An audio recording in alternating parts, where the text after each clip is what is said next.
Okay, Aaron Parker, Parker Safes and Vaults, Shelbyville, Tennessee. But today I'm up at my brother's safe store. His business name is Parker Safes and Security, and he's a Fort Knox dealer. And we have a Fort Knox gun safe here that went through a fire, full burn, and survived really well. So even though I'm not a Fort Knox dealer, I thought I'd do a shout out to them because they did a really good job. You can see the top of this thing is all bowed, the paint's burnt off. It smells like fire, and there's your fire sticker on, fire label on there, and we'll kind of get to that in a minute.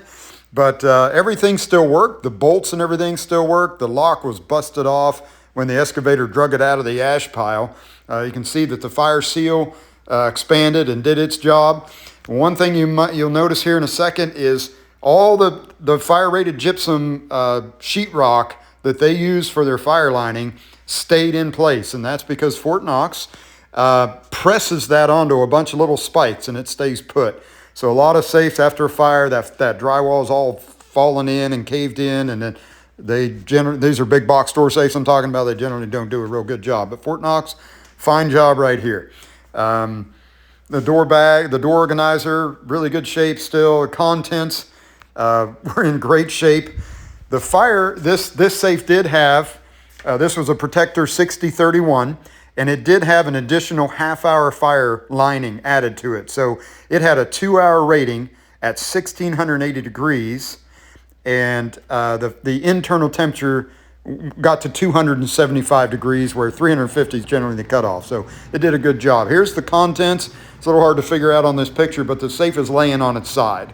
And when they open the door, there's everything that kind of spilled out, and it was in really good shape.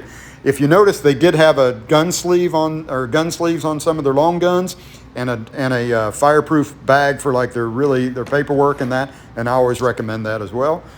But man, really good job on that. Fort Knox, way to go. And yeah, get some pictures here. Full burn.